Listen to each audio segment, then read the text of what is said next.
신앙의 기본값은 소풍 전날의 설레임이다. 신앙의 기본값은 소풍 전날의 설레임이다 라는 제목으로 하나님 말씀 증거하도록 하겠습니다.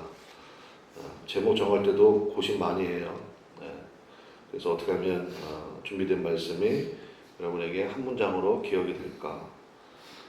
여행 전날의 설레임, 소풍 전날의 설레임, 막상 뭐 소풍 가고 또 여행 가면 뭐 고생스럽기도 하고 그러지만 저는 그 전날의 설레임이 참 좋더라고요.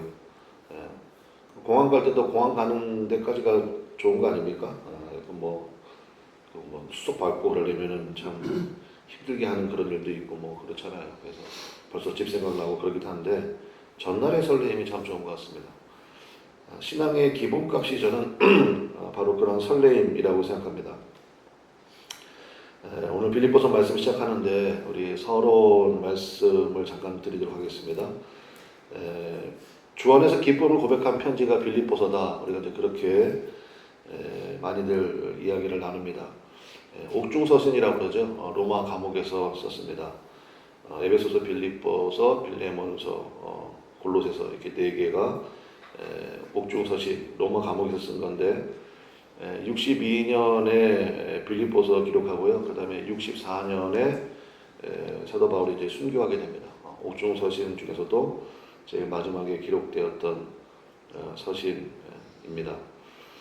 전체가 4장으로 구성되어 있는데 1장은 나의 생명 되신 그리스도 그런 고백이고요. 그 다음에 2장부터 4장까지는 나의 기쁨 되신 그리스도 이제 그런 내용으로 크게 구별할 수가 있겠습니다. 빌립보 교회를 생각하면 저는 한 세 가지 정도가 떠오르는데 일단 제일 먼저 떠오르는 게 뭐냐면 유럽의 첫 교회라는 거 그게 떠오릅니다. 사도행전에 보면 여러분들 잘 아시는 것처럼 건너와서 우리를 도우라 라는 환상을 보게 되죠. 그래서 보게 되는 첫 교회 그게 바로 빌립보 교회였다라는 것. 그 다음에 저는 두 번째 특징이 참 인상적인데 그 전천후 교회였습니다. 빌립보 교회는 그 건너와서 도우라 거기 이제 원문을 보면 그 남자예요. 남자 한 명이 건너와서 도우라. 이제 신약 성경 헬라어는 그 명사마다 성이 있거든요. 이게 남성인지 여성인지 중성인지 알 수 있는데 건너와서 도우라 분명히 환상 가운데 본 거는 남자였는데 근데 뭐 도저히 남자는 찾을 길이 없고 그래서 기도처가 있는가 갔다가 거기 빨래터에서 자주장사 루디아 자주장사라는 것은 옛날이나 지금이나 자주색 그럼 굉장히 고급스럽잖아요. 퍼플 옛날에 자주색을 누가 입었습니까? 왕족들이 입었어요. 귀족들이 입었다. 그러니까 루디아는 요즘 말로 말하면 아주 그 명품 패션 디자이너 그런 느낌이 있습니다. 자주장사 루디아에게 복음 증거하게 되고 그 다음에 귀신 들렸다가 점치던 여종 고쳐주면서 또 그 사람도 만나게 되고 그 다음에 뭐 결정적으로 여러분 아시는 것처럼 빌립보 감옥의 간수장과 감옥들 그래서 뭐 바울과 실라가 이 점치는 여종 고쳐가지고 이 사람이 더 이상 점을 못 치는 거죠. 그러니까 점치는 거 여러분 그 취미로도 하지 말라고 그랬잖아요. 재미로도 하지 말고 오늘의 운세 그런 거 하는 거 아니에요. 운세에 따라 갈 거예요. 근데 그래서 이제 뭐 바울이를 고발해가지고 이제 감옥 가서는 매 직상을 맞고 묶여 있는데 거기서 찬양했다 그러죠. 기도하고 찬양했더니 뭐 창고가 풀리고 문이 열리고 그때 거기 가장 중요한 고백이 나오잖아요. 간수장이 어떻게 하면 구원받습니까? 그랬더니 사도 바울이 뭐라고 그랬어요? 뭐 성경 공부하고요, 뭐 제자 훈련 받고요, 그다음에 뭐 소그룹 참석하시고요 그런 얘기 안 하잖아요. 뭐라고 그럽니까? 주 예수를 믿으라. 주 예수를 믿으라. 그리하면 너와 내 집이. 전 참 이게 참 좋은 것 같아요. 우리 출애굽기 강의할 때도 그런 말씀 드렸지만 그 어린 양의 피를 그 이마에 바르지 않잖아요. 한 사람 한 사람 들어오면 일로 와. 이마에 바르고 이마에 바르고 이렇게 안 하고 그냥 집 입구에다 발라버리잖아요. 공동체예요, 공동체. 그래서 공동체의 구원. 목사님, 저는 신앙생활 하니까 저는 뭐 MBTI가 뭐 너무나 소심한 걸 뭐라 그래요? 뭐 I라고 그러나? 너무 뭐 대문자 I여서 소심해서 저 잘 모르겠어요 그거는. 그리고 뭐 저는 혼자서 신앙생활 하겠습니다. 안 돼요, 혼자서. 그러니까 싫어도 제가 한번 그 말씀드렸잖아요. 거제도에 가면은 몽돌 해수욕장이 있다고.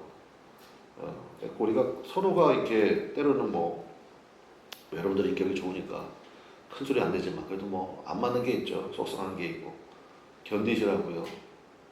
견디시라고요.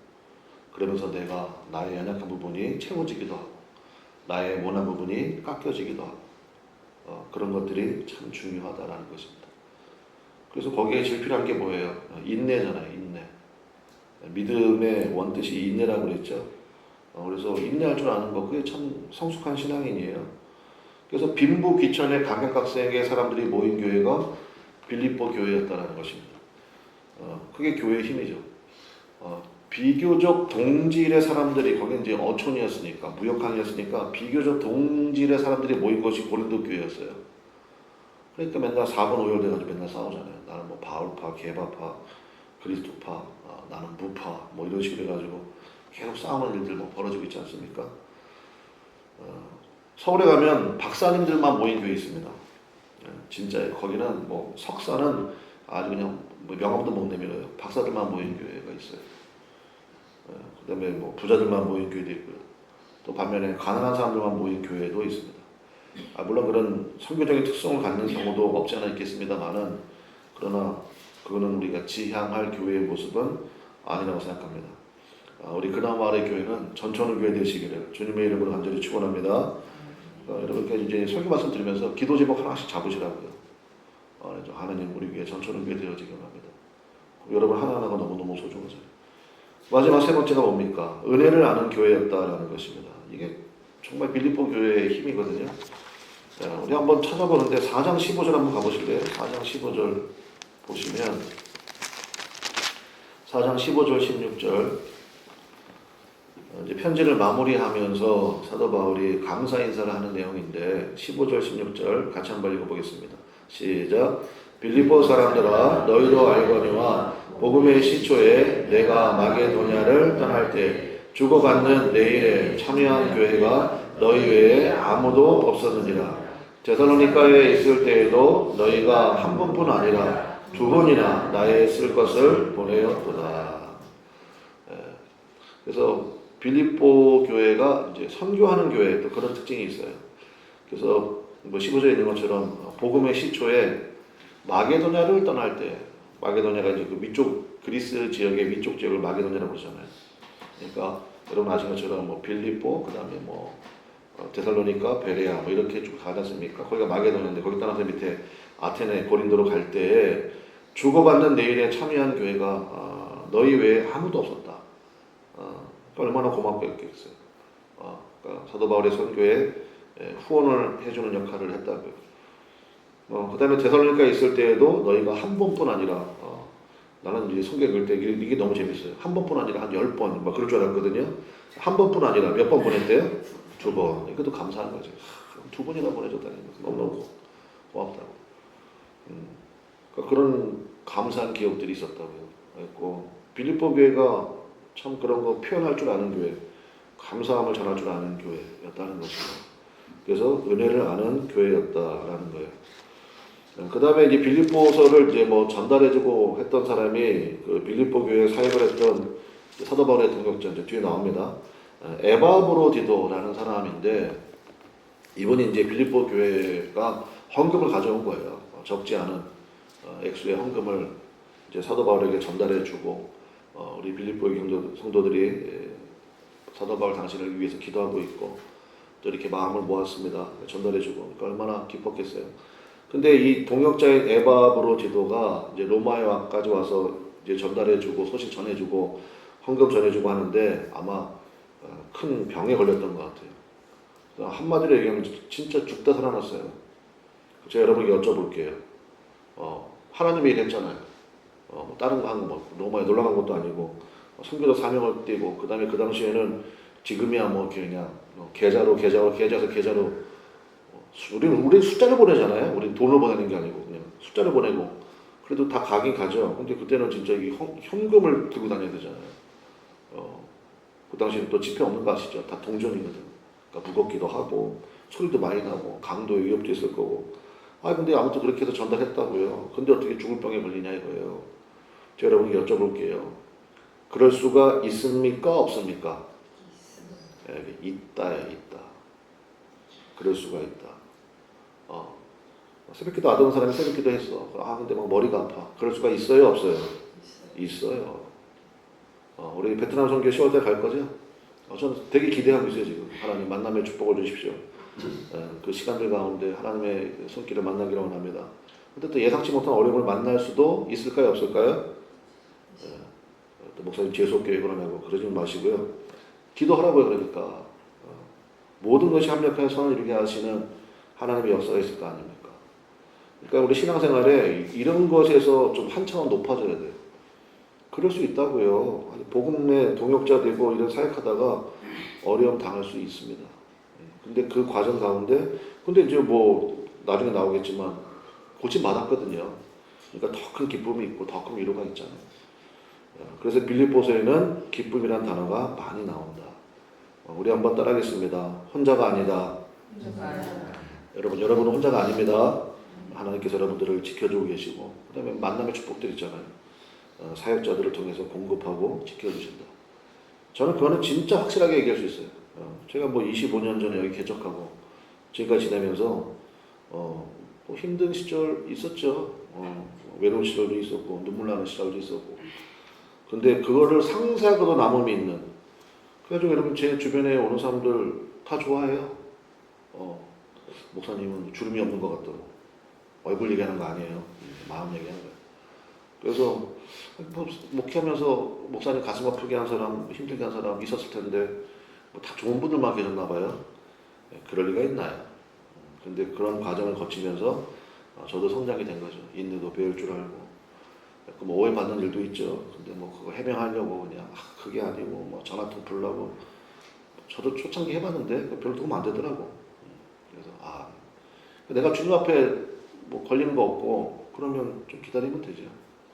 기다리고 인내하고 주님께서 아신다 그런 믿음 가지고 나가는 것. 그래서 여러분 그런 자세가 굉장히 중요하다고요. 신앙생활이나 한마디로 얘기하면은 이제 기본값, 이제 요즘에 뭐 디폴트라고 그렇게 많이 부르대요. 그냥 기본값 그러면 좋을 텐데 이 기본값이 뭐냐? 이게 축제라는 것입니다. 신앙생활은 기본값이 축제예요. 왜요? 누구와 동행합니까? 예수님과 동행하잖아요. 나를 가장 사랑하시는 분이. 근데 가장 사랑하는 사람이 능력이 없을 수 있거든? 그러면 참 이게 서로가 부담이 될 텐데 이분은 능력도 많으셔. 하나님이시래. 근데 그분이 나를 사랑하고 나와 동행하신다는 거 아니야? 그럼 여러분 그거만큼 기쁜 축제가 어디 있어요? 제가 요즘에 제 아내하고 그 폭삭 소가수다? 여러분 보셨나요? 네. 저는 그 TV 잘 안 보고 봐도 뭐 영화 같은 거 봐도 액션물 좋아해요. 속 시원한 거 뭐 이런 거 보고 하는데 근데 좀 하도 사람들이 주변에서 얘기하는 사람이 많아가지고 보게 됐어. 어떤 날은 제 아내하고 하루에 막 8편씩 봤어. 막 보는데 진짜 눈물 나더라고. 근데 가장 인상적인 장면 중에 하나가 뭐냐면 그 임종을 앞둔 할머니 무릎에 소녀가 무릎 베고 누워 있습니다. 이제 소녀도 나이가 많아. 50이 넘고. 근데 나를 사랑해줬던 그 할머니. 근데 할머니 무릎을 베고 나서 물어봐요. 할머니, 지나온 날이 소풍이었어? 고행이었어? 그랬더니 할머니가, 그 할머니 인생도 만만치 않았거든요. 할머니가 뭐라고 그러냐? 인생은 기가 막힌 소풍이야. 나 그게 듣는데 모르겠어요. 제가 요즘에 남성 호르몬이 더 이상 안 나오나 봐. 눈물이 주르륵 나오더라고. 그랬고 기가 막힌 소풍이었어. 여러분 예수님과 동행하시죠? 여러분 소풍이에요? 고행이에요? 좀 더 기도해봐야 알겠어요? 네? 어디서 무슨 이상한 소리가 들리시지? 뭐냐고요 여러분. 내가 지금 당장은 힘들고 어려울 수 있지만 여러분 기가 막힌 소풍입니다. 여러분 믿습니까? 그 모든 시간 가운데 주님께서 함께 하시고 동행하신다고요. 그래서 어떠한 고난이 온다 할지라도 우리 예수님의 약속의 말씀 의지하면서 항상 기뻐할 줄 아는 그런 사람들 되시기를 주님의 이름으로 간절히 축원합니다. 빌립보서의 전체 요지가 뭐냐면 이런 거예요. 내가 기뻐하니 너희도 기뻐하라거든요. 한번 따라합시다. 내가 기뻐하니 너희도 기뻐하라. 근데 여러분 이 빌립보 교인들도 알거든요. 이 편지 사도 바울이 어디서 썼어요? 감옥에 썼다고요. 감옥에서. 그 사도 바울이 야 나는 감옥에 있는데 너희는 웃음이 나오니? 밥이 넘어가니? 그렇게 안 썼다고요. 내가 기뻐하니 너희도 기뻐하라. 그래서 여러분 성도에 저는 여러분이 좀 기대해요. 새벽기도 나오시는 성도님들 같은 경우는 좀 그런 기쁨의 근원 되시면 좋겠어요. 예, 교회 안에 뭐 이렇고 저렇고 문제 많이 생길 수 있잖아요. 여러분이 가가지고 그거를 증폭시키는 게 아니라 그거를 이제 좋은 방향으로 이끌어갈 수 있도록 딱 중심 잡고 그리고 가장 좋은 방향으로 설 수 있도록 그런 역할 가장 중요한 게 뭐예요? 기쁨에서 기쁨으로 전달되어지도록. 전도는 누가 합니까? 전도가 자랑이라고 그랬잖아요. 기뻐하는 사람이 하는 거죠. 아니 나도 힘든 걸 뭐 누구한테 전합니까? 나도 별 재미도 없고 그런 거를. 그렇잖아요? 그래서 우리 2절 말씀 1장 2절 보겠습니다. 1장 2절 하나님 우리 아버지와 주 예수 그리스도부터 뭡니까? 그 다음에 은혜와 평강이 너희에게 있을지어다. 여러분 성경 읽을 때 평강과 은혜라는 것 들어보셨어요? 항상 은혜와 평강이에요. 저희 순서가 굉장히 중요하다고 생각합니다. 은혜가 뭔데요? 은혜는 위로부터 자격 없는 나에게 값없이 이게 은혜라고 그랬잖아요. 받을 자격이 없는 사람에게 주어지는 게 은혜예요.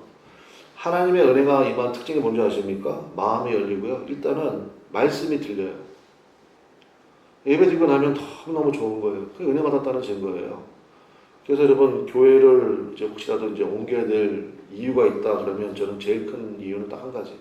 아니 어느 교회 가든지 나를 힘들게 하는 사람도 있고 내 마음에 안 드는 것도 많이 있고 그렇다고요. 근데 정말 위험한 건 뭐냐? 말씀이 안 들려. 그러면 그거 정말 조금 고민해봐야 될 문제긴 해요. 근데 내 주변 사람들 다 말씀이 잘 들리는데 자기는 안 들려. 뭐 그럴 수도 있긴 하거든요. 근데 그게 계속 지속된다 그러면 좀 문제가 있는 거죠. 어쨌든 은혜 받는다는 것은 보통 일이 아닙니다. 왜냐? 하나님 아버지와 예수님과의 관계가 회복되고 있다는 증거이기 때문에 그래요. 은혜 받았습니다. 이게 여러분 보통 축복이 아니라고요. 은혜가 임하면 그 은혜의 결과로서 뭐가 주어지는 거예요? 평강이 주어지는 거예요. 그래서 항상 은혜와 평강이거든요. 다니엘서 2장에 보면 천하를 다 호령하고 있는 느부갓네살 왕이 하나님이 법문케 하심으로 잠을 못 잡니다. 천하를 호령하는 진짜 황제잖아요. 근데 잠을 못 자. 하나님이 법문케 하심으로. 그러므로 불안하고 그 다음에 내 안에 불평이 가득하고 평강이 없다 그러면 은혜의 문제를 점검해 봐야 된다. 은혜의 문제. 그 사건 때문이 아니라 내가 지금 주님과의 관계가 바르게 되어 있는가. 점검법 말씀드릴게요. 여러분 찬송 가운데 그런 찬송이 있는 거 아세요? 나의 영혼아 그 다음 뭐예요? 여러분 잘 아시네. 잠잠히 하나님만 바라라. 나의 영혼아 잠잠히 하나님만 바라라. 나의 구원이 그에게서 나는도다. 저는 거기서 잠잠히가 되게 중요한 것 같아요. 그러니까 내 안에 좀 잠잠히 채워두는 시간이 있어야 된다고요. 그러면 은혜 받아도요. 오늘 말씀 너무 좋았지 않았어? 뭐 그래서 쏟아내지 마세요 좀. 이렇게 내 안에 좀 가둬도 이렇게 잠잠히 그냥 내 안에 좀 충만하게 차 넘칠 때까지. 말하지 않아 이거 CF예요. 찬양이 아니고 말하지 않아도 알아요. 좀 그래야 될 거 아니에요? 그러니까 좀 은혜 받았어. 내가 봐도 은혜 받은 것 같아. 근데 그냥 그거 받았다고 그냥 은혜 받았지. 너도 받았지. 막 이러면서 그러지 말라고요. 내 안에 좀 잠잠히 좀 내 안에 좀 쌓아두라고요. 옆에 사람이 은혜 받은 것 같은데 어떻게 알았어? 이 정도 나올 정도로.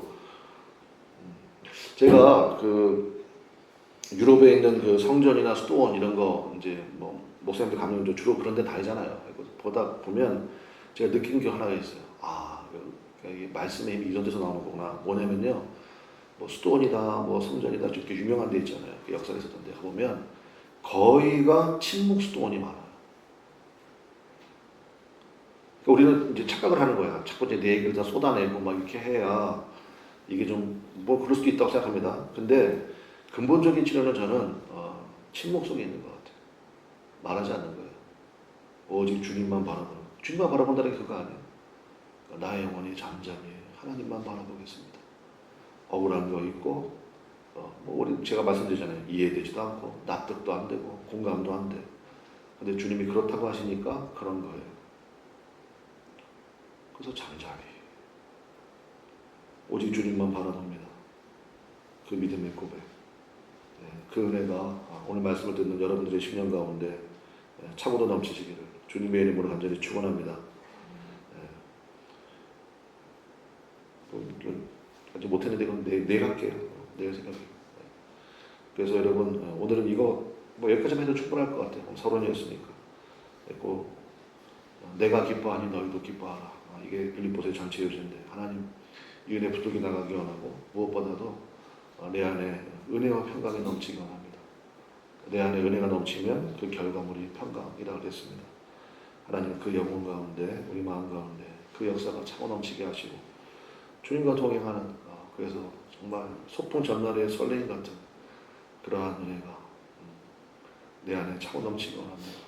그 기쁨 회복되게 하시고 주님과 동행하는 그 귀한 힘이 있는 소망 가운데서는 그런 모습들이 있게 하도록 주님을 붙잡아 주시고 나의 영혼을 붙잡아 달라고 기도하며 나가면 참 좋겠습니다.